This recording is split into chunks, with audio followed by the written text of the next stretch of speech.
som du går meget op i, men det tror jeg allerede, det er blevet pointeret, det sætter jeg ret stor pris på. Og det er også på baggrund af de her initiativer og den her foretagsomhed, den energi, du lægger i det her, du er selvfølgelig blevet udnævnt som miljøminister. Det siger sig selv. I tillæg hertil, der er du også selvudnævnt fødevare- og sundhedsminister. Det betyder, at mit indtag af konventionel animalsk produktion, det er steget. I samme omgang så er mit indtag af gulerødder og så videre. Kål ikke mindst. Også, nej, det er faldet af det konventionelle.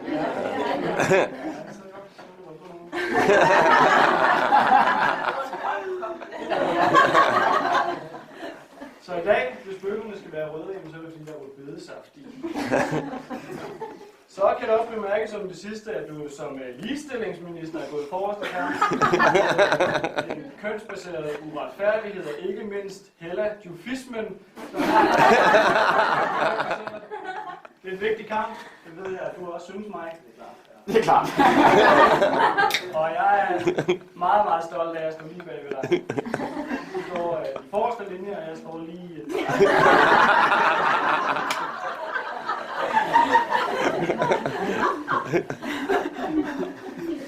Så dine talenter er altså mange og alsidige, og du har altså nu 3 forskellige ministerposter i porteføljer. Men som du selv siger, man kan lige så godt give det poster til dem, som er bedst.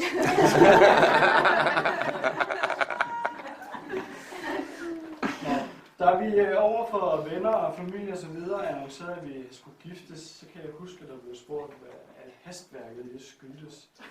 Og jeg kan huske, at der ikke var andet svar selvfølgelig, end at jeg elsker dig, og du elsker mig. Og så er der ikke rigtig nogen grund til det. Så selvom jeg kan være lidt eftertænksom, lidt sløv i optrækket indimellem, så var jeg helt sikker, da vi først begyndte at tale om det her, at det skulle vi selvfølgelig.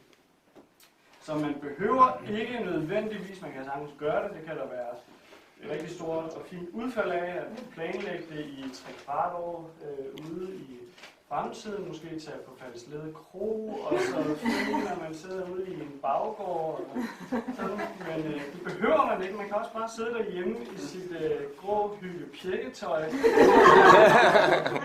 Indtaste de relevante informationer på borger.dk.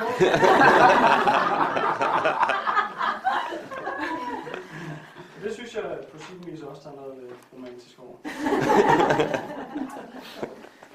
Til dem, der er i tvivl om det, så er Linneas mor, hun snakker meget. Indimellem siger hun faktisk også noget ganske fornuftigt. Og til selve vielsen, der kan jeg huske, at du sagde noget rigtigt, som jeg hæftede mig meget ved. Jeg har glemt. Skal jeg citere det for dig? Du sagde nemlig, at det var meget tydeligt, hvor glade vi er sammen, hvor godt vi har det sammen, og hvor gnidningsfrit vores forhold er. Og det kan jeg kun samtykke. Jeg kan simpelthen ikke forestille mig, at der er nogen, der er glade sammen, mere lykkelige og simpelthen bare trives hver eneste dag sammen. Så det er jeg fuldstændig enig i. Nå, man siger også, at ungdommen den slutter, når man bliver 30 år. Men jeg må sige, at lige omkring, da jeg blev 30 år, som jo er et års tid siden, der flyttede vi sammen, og jeg har simpelthen ikke følt mig yngre og mere vital.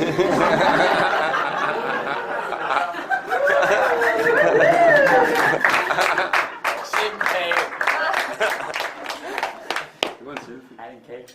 Man siger også, at hvedebrødsdagen de starter nu.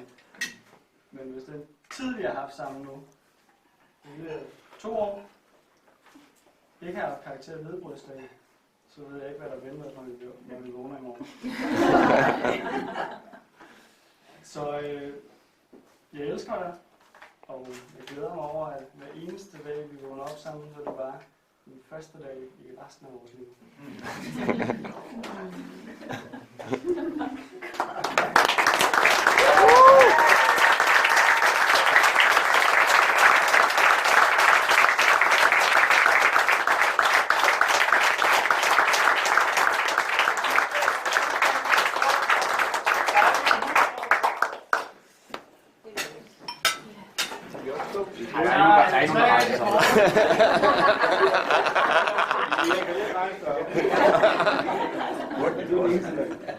3 af de korte og 1 af de lange. Yes. Hurra! Hurra! Hurra! Hurra! Hurra!